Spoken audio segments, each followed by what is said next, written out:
أهلا بكم في اتعلمت إيه بالتعاون مع قناة التين والزيتون، وقائم عليها أستاذ هيثم صادق اللي حابب أشكره بشكل شخصي على استضافته لينا النهاردة في القناة ومجهوداته الكبيرة في تجميع العديد من الخبرات من الناس والشخصيات العظيمة اللي هو بيستضيفهم عنده في القناة.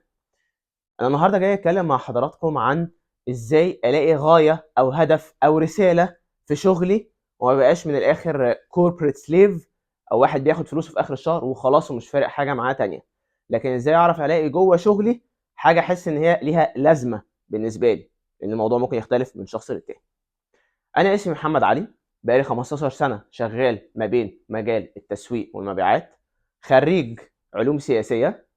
وكنت بدرس كمان اداره اعمال، كنت رئيس اتحاد طلبه في الجامعه وكنت رئيس اتحاد طلبه في المدرسه، وفي نفس الوقت بعمل بعض التدريبات سواء لمنظمات المجتمع المدني بعضها طبعا، او لبعض الطلبه او الانديه والانشطه اللي جوه الطلبه، او بشكل مهني. عندي فوق ال 110 ساعه تدريب اللي حضرهم اكتر من 500 متدرب.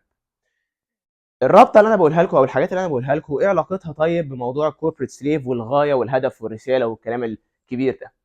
في اخر 2014 اول 2015 حسيت ان انا ما بضيفش للمجتمع، ما بعملش حاجه ليها لازمه. اخري بروح ببقى شغال في المبيعات، ببيع المنتجات اللي عندي، بشتغل مع الفريق، ولكن ما عنديش حاجه حاسس ان هي ليها لازمه قوي بضيفها للمجتمع او حاجه ممكن يبقى ليها اثر كبير. قعدت مع لايف كوتش في اخر سنه دي وقعدنا في كذا سيشن وقعدنا مع بعض، وابتدت تربط لي الحاجه ببعض، ابتدت تفتح معايا كده شريط حياتي يعني زي ما بيتقال. قالت لي انت كنت رئيس اتحاد طلبه في المدرسه، وكنت رئيس اتحاد طلبه في الجامعه، وكنت مسؤول عن الطلبه، وكنت مسؤول عن تلبيه احتياجاتهم وازاي توصلها مع الاداره، وبعد كده رحت ناحيه التدريبات عشان انت مهتم ان انت تحاول تضيف لغيرك. وقلت ده كان كلامي ساعتها وانا بقول لها، وقلت لها ان من ضمن الحاجات اللي نقلتني من التسويق للمبيعات واللي خلتني اكمل في المبيعات بشكل رئيسي هي التعامل مع الناس والتعامل مع الافراد، بالذات ان في المبيعات انت بتتعامل مع عدد اكبر من اللي بتتعامل معاهم في جانب التسويق او في قسم التسويق. ففي المبيعات انا ممكن اتعامل مع المئات من الافراد مع مختلف الطبقات الاجتماعيه والهيكل الوظيفي اللي جوه الشركه، فده بيديني فرصه اكبر اني احاول اساعد الناس دي بطريقه تفكير مختلفه واستفيد منهم، واعرف استفيد ازاي هم ممكن يكونوا بيفكروا في الحاجه بشكل مختلف. فلما قعدنا نربط الحاجات دي ببعض، وبعد كده قالت لي هو اللي انت بتعمله، والاخر جمله اللي هي بتاعت ازاي انا مبسوط في مجال المبيعات، هي دي في الاخر قالت لي هو ده اللي انت ممكن بتدور عليه. بص على الموضوع تاني، ولما حتى كتبناها على الورقه قالت لي اهو انت الصوره واضحه قدامك. قلت لها صح، انا بالنسبه لي اللي بيخليني مبسوط في شغلي مش فكره بس ان انا باخد الفلوس في اخر الشهر وخلاص، لكن اني حاسس ان انا ممكن اكون بستفيد وبضيف لبعض الناس. حتى يمكن اللي اكد لي الموضوع ده لانه احنا بدردش معاه ساعتها، كان قبلها باسبوعين او حاجه كان في احد الزملاء كان شغال مندوب مبيعات في فرع القاهره في الوقت ده، كنت انا لسه مديهم تدريب على كيفيه التعامل مع العميل او اللي هو تاجر الجمله اللي هو شغال معاهم، او لو هو مثلا تاجر بقاله او حد واقف محل بقاله، فازاي ان هو خطوات ان انت لازم تبتسم له وتركز معاه وتدي له اهتمام وتحسسه ان انت فعلا منصت ليه، وبعد كده تبدا بقى في خطوات الشغل او في خطوات التعامل مع العميل بشكل عام. المندوب، وانا حابب اشكره بصراحه لان هو اللي نور لي الحته دي، هو جه وقال لي آه اللي انت اتكلمت معانا فيه وازاي نتعامل مع العميل او تاجر البقاله ده، هو انا طبقته كمان في البيت، طبقته مع عيلتي ومع اسرتي، وحس بالفرق ان هم ازاي اتبسطوا لما راح لهم وقعد معاهم، ساب تليفونه على جنب وبقى منصت معاهم، ما بقاش تليفونات في الشغل ومش عارف ايه والحق وخلص كده، بقى قاعد ومركز معاهم. هم بيقول لي انا حسيت ان هم مبسوطين بيا. فهنا انا حسيت عارفين النقله دي في حاجه نورت في دماغي، اللي انا بعمله في خلال شغلي هو مش بس بيفيد الشغل وعشان خاطر برضي ربنا وفي اخر الشهر باخد مرتبي وابقى حللت اللقمه وخلاص، لا هو انا ممكن من خلال شغلي وتعاملاتي مع الناس زي ما بحاول اضيف لهم واتعلم منهم واعلمهم، بحاول كمان اتعلم منهم، هو ده ممكن يغير فيهم في طريقتهم،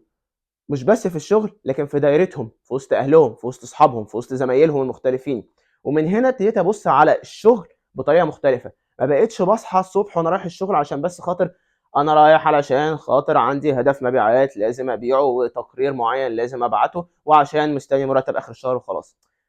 بقت في نقله كده في التفكير، ان بقيت بشوف ان في غايه او هدف. حاول تدور على غايتك وهدفك في الحياه،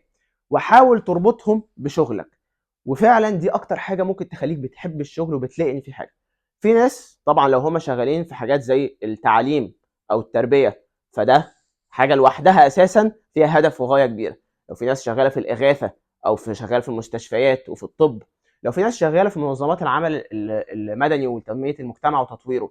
لو حتى انت مجرد بس بتتعامل مع افراد حواليك، هو انت زي ما بنقول ممكن تؤثر فيهم وتغير في حياتهم. حتى لو انت شغال في مصنع، ملوش اي علاقه بمنتجات بنقول حاجه ليها علاقه بالطبيه او حاجه زي كده، لكن بنقول مصنع بس بتتعامل مع ناس، ما انت كل يوم بتتعامل مع الناس في شغلك. فكيفيه تعاملك مع الناس ده ممكن يكون بيسيب اثر كويس فيهم، بيفرق معاهم شخصيا وبيفرق معاهم عمليا في الشغل. كل واحد ممكن تبقى رسالته مختلفه. ممكن تبقى واحد بالنسبه له عنده هدف او الغايه بتاعته ان هو حابب ان هو ينشر التوعيه بالتغذيه السليمه، فيروح يشتغل في شركه بتبيع منتجات تغذيه سليمه او صحيه. او ممكن حد تاني يكون شايف ان هو بالنسبه له انا حابب ان في مرض معين انا اتعرض لحد من اسرته، فهو حابب ان هو يساعد ناس تانية، فيروح يشتغل في شركه مثلا متخصصه في المجال ده، ويكون بيحاول بعلمه او بخبرته ان هو يكون يطور حاجه معينه ليها علاقه بالمرض ده، ويحاول يشفي الناس. طبعا بعد يكون وسيله يعني في ايد ربنا ان هو يحاول يقدم حاجه في الموضوع ده. فانت لازم دايما تحاول تلاقي انت هدفك ايه، الحاجه اللي بتبسطك، ايه الحاجه اللي ليها لازمه في حياتك، وعلى الاساس ده حاول تربطها بشغلك. ومن هنا ابتدى الموضوع زي ما بقول لكم يتغير من كوربريت سليف، لان انا بقيت بحب الشغل، مش بس علشان خاطر الشغل بيعلمني واعرف اضيف للناس، لكن كمان ساعدني في ان انا استفيد واتعلم وابتدي انشر التعاليم او الحاجات اللي باخدها والخبرات دي من على قناه زي اتعلمت ايه، اللي هي وصلت لغايه دلوقتي بعد سنه ونص ل 4 مليون و400 الف شخص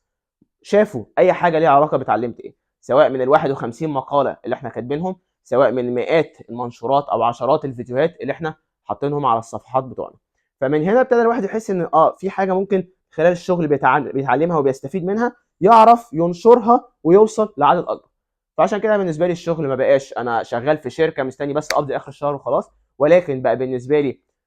اداه بتعلم منها وبستفيد منها، اداه عارف ان انا اتواصل مع الناس واحاول اضيف، وفي نفس الوقت بكتسب خبره كبيره جدا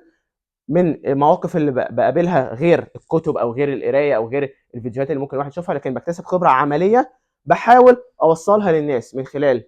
منصات اتعلمت ايه، او من خلال استضافتنا النهارده مع حضراتكم في قناه التين والزيتون. اتمنى ان هو يكون الوقت ده كان مفيد لحضراتكم، وشكرا لكم على الاستماع، وشكرا تاني لقناه التين والزيتون واستاذ هيثم صادق. ونشوفكم ان شاء الله في الفيديوهات الجايه مع اتعلمت ايه او قناه التين والزيتون. شكرا لكم.